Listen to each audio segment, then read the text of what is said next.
The Menendez case is one of the most infamous criminal trials in America.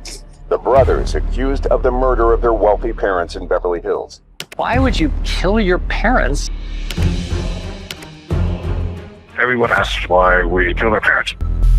Maybe now people can understand the truth. My name is Erik Menendez. My name is Lyle Menendez, calling you from Donovan Correctional Facility. The Menendez brothers' story just took another surprising turn. Calls for resentencing are growing louder, and the public is split. After decades behind bars for the murder of their parents in 1989, many are now questioning if Erik and Lyle deserve a second chance. So what's really happening? Are the Menendez brothers about to be released? Or is this just another twist in their ongoing story? Tragic background of the Menendez family. The Menendez family was often seen as a model of success. Jose Menendez, a Cuban immigrant, had worked from modest beginnings to become a high-powered entertainment executive in Beverly Hills. Known for his strong work ethic and ambition, Jose had built a substantial fortune. He and his wife, Kitty, lived with their two sons, Lyle and Erik, in a large, luxurious home in one of the most sought-after neighborhoods in Los Angeles. The Menendez family looked like the perfect example of the American dream to outsiders. However, later evidence showed that life in the Menendez home wasn't as perfect as it seemed. Jose was a strict father who had high expectations for his sons. Kitty, his wife, and a former school teacher, quit her job to take care of the family, but struggled with anxiety and depression. The family environment was tense, and those close to them later described a home that focused more on achievement and discipline than love and affection. As time passed, new details changed how people viewed the Menendez family. In court and media reports, the brothers claimed that they had suffered years of physical, emotional, and even sexual abuse. My dad had been molesting me. He raped me. Did you ask him not to?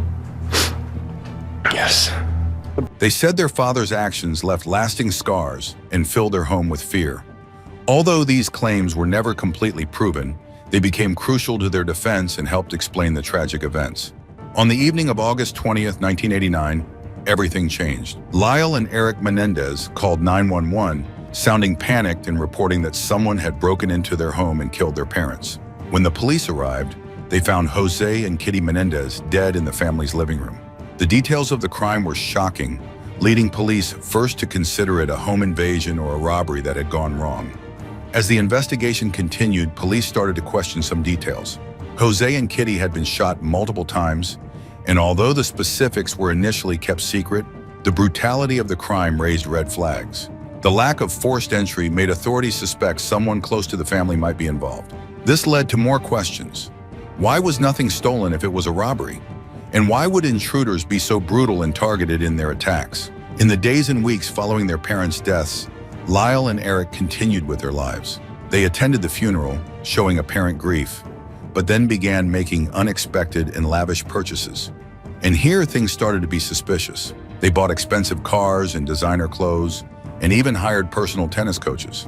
While initially thought to be a coping mechanism for grief, their spending soon raised suspicions among friends and family members, as well as with investigators who were starting to take a closer look at the brothers' actions. The brothers' version of events began to break down as the investigation went deeper. Initially, they claimed they found their parents' bodies upon returning home, suggesting that the tragedy must have been a result of a robbery.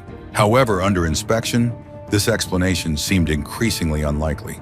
There were no signs of a break-in, and other details didn't add up.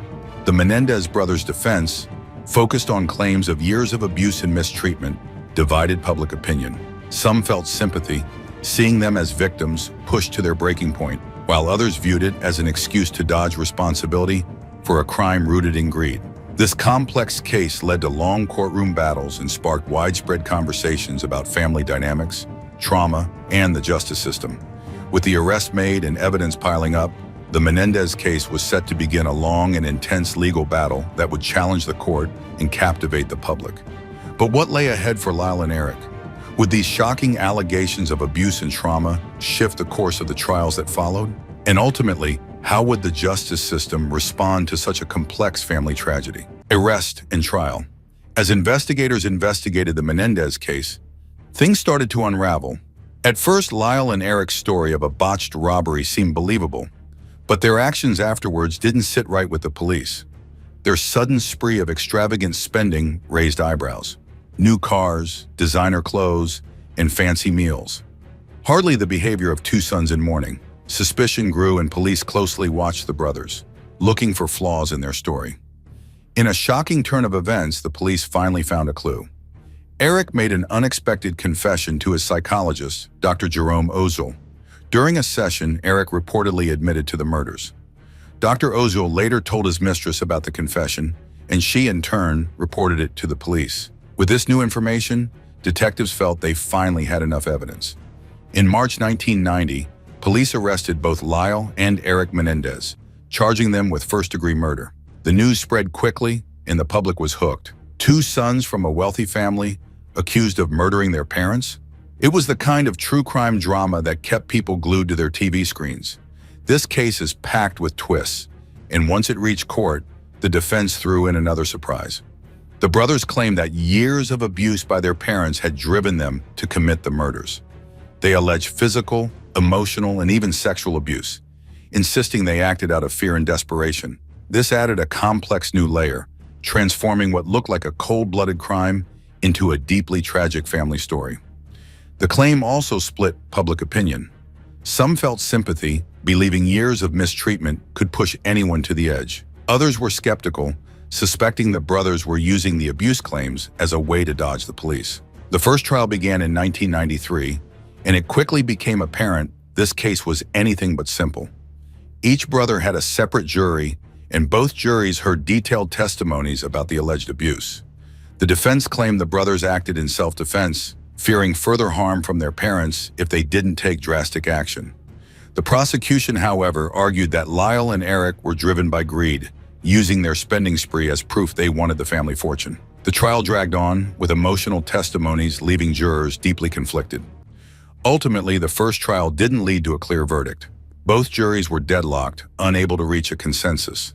Some jurors leaned toward first-degree murder, but others were open to a lesser charge, possibly due to the abuse claims. The judge declared a mistrial, and the case was returned to the drawing board. This was a huge moment. The Menendez brothers had avoided conviction, at least for now. But their legal battle was far from over. A second trial began in 1995. This time, the focus shifted. The judge ruled that the defense couldn't use the same level of emotional testimony regarding the alleged abuse. Instead, the case zeroed in on the crime itself. Two young men accused of murdering their parents in cold blood. The prosecution argued that this was a planned act, pointing to evidence that suggested the brothers had planned the murders. With fewer emotional details allowed in court, the narrative around the case took on a harsher tone, portraying the brothers as cold, calculating killers rather than as troubled sons. In 1996, the second trial concluded. This time, both Lyle and Erik were found guilty of first-degree murder with exceptional circumstances, meaning that the court believed the crime was planned and intentional. The brothers were sentenced to life in prison without the possibility of parole, putting an end to a case that had captured the nation's attention. Public opinion remained divided. Some people felt justice had been served, while others believed the court had overlooked crucial details about the family's history. With the final judgment, the Menendez brothers seemed set to spend their lives in prison. But was this really the end? How would these convictions stand years later as new perspectives and legal reforms came into play? The allegations of psychological and physical abuse. The Menendez brothers' defense wasn't just about the crime itself. It was about the years of abuse they claimed led up to that tragic night. Lyle and Erik spoke of a home that looked ideal from the outside but hid darker secrets. They alleged that their father, Jose Menendez, was not only strict but abusive, both physically and emotionally. According to their statements, this wasn't just the tough love parenting style. It went far beyond that, affecting their mental health and sense of safety. Kitty, their mother, was described as emotionally distant and struggling with her own issues, which, according to the brothers, left them without any real support. They claimed that these conditions created a home filled with fear rather than love.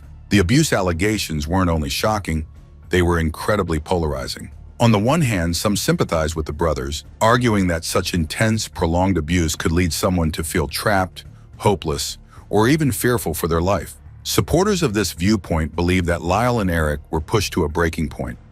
Others, however, saw these claims as a convenient excuse. To them, this was nothing more than a defense tactic, an attempt to paint their parents as villains. The psychological effects of abuse were a crucial part of the brothers' defense. To support their claims, the defense called in mental health experts who specialize in trauma. These professionals explained that people who go through long-term abuse, especially as children, can develop what's known as battered person syndrome. This means that, after years of mistreatment, someone might eventually react violently, believing it's the only way to protect themselves. In some cases, the mental stress builds up so much that they act out of pure survival. This idea shifted the whole scenario. This defense strategy was a double-edged sword. While the mental health experts explained how years of abuse might push someone to extreme actions, not everyone was convinced. The defense argued that the brothers believed their lives were in danger, even if no immediate threat was present. But many found it hard to square these claims with the brothers' actions after the murders, like their spree of lavish spending.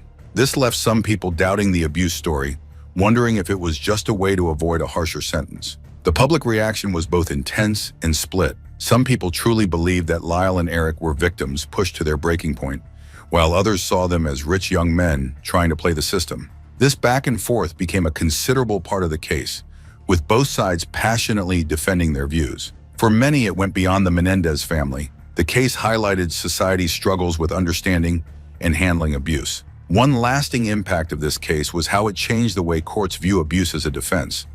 The Menendez brothers' story highlighted the complexities of family issues and the dark places they can lead.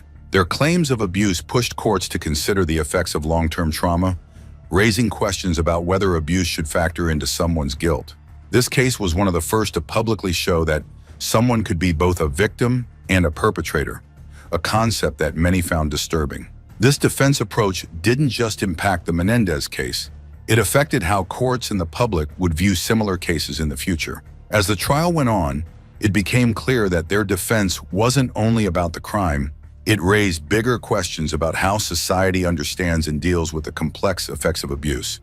So was this a case of two sons reacting to genuine abuse, or a calculated plan to escape punishment? And how did these questions alter the public's view of the Menendez brothers, resentencing proposal, and George Gascon's involvement? District Attorney George Gascon has been shaking things up in Los Angeles in recent years. Known for his reformist approach, Gascon has taken bold steps in criminal justice, pushing for more rehabilitation and second chances, especially for young offenders. His philosophy is simple: not everyone who makes a terrible choice should be forever locked away.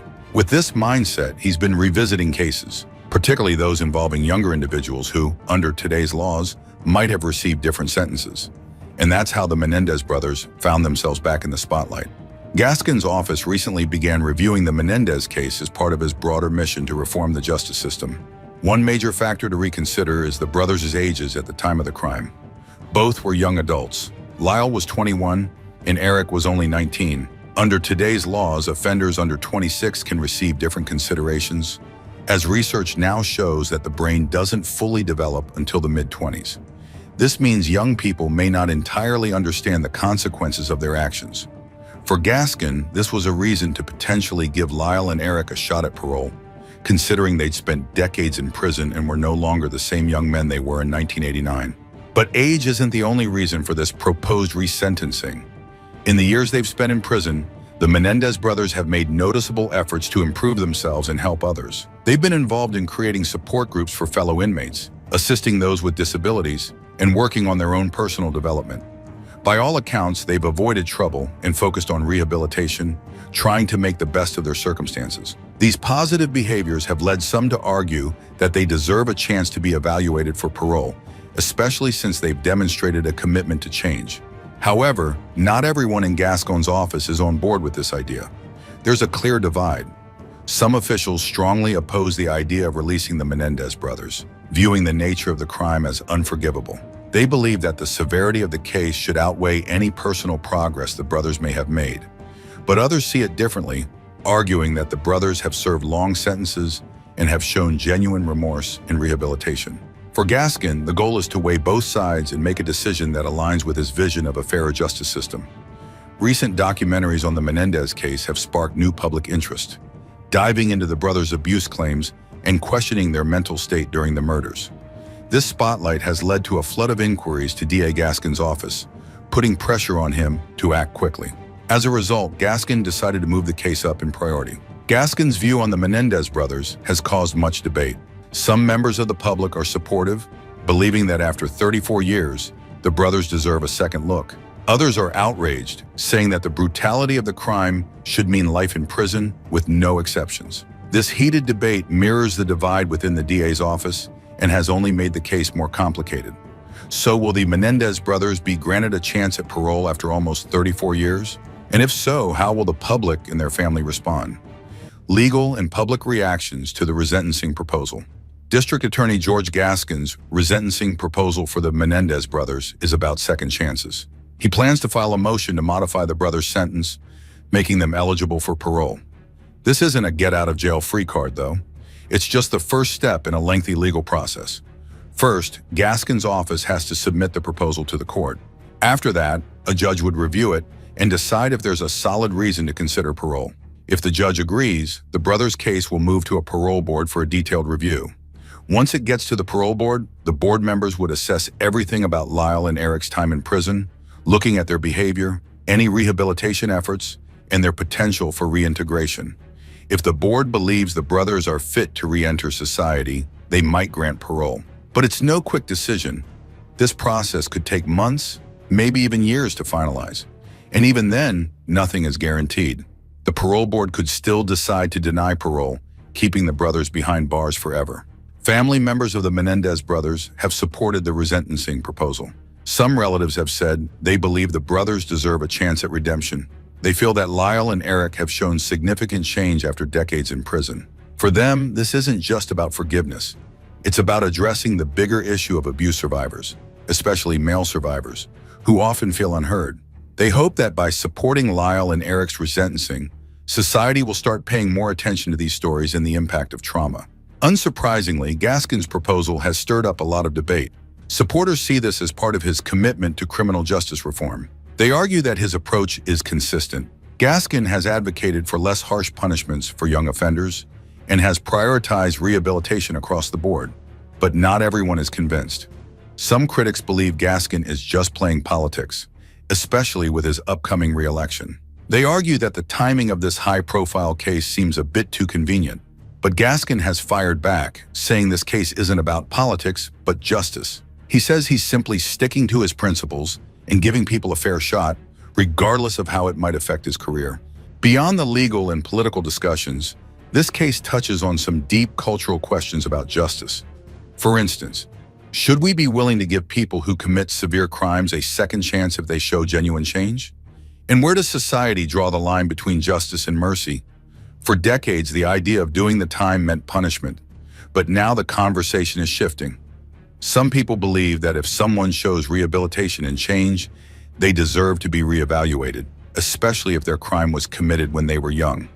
On the other hand, many feel that some actions are too extreme for parole. In their view, the severity of the Menendez crime should overshadow any arguments for release, regardless of change. This viewpoint often comes from those who believe that certain crimes must have permanent consequences, no matter what. After all, isn't that what the law is for? To keep society safe and hold people accountable? This proposal isn't just about the Menendez brothers. It's about how we, as a society, view punishment, rehabilitation, and justice. Are we ready to look past the crimes of someone's youth if they show genuine change? Or does justice demand that certain acts have lifelong consequences? The Menendez brothers' story raises an important question. Should people get a second chance, even after committing serious crimes? We want to know your thoughts. If you enjoyed this video, please like it, share your opinion in the comments, and subscribe for more discussions on cases like this one. Thanks for watching.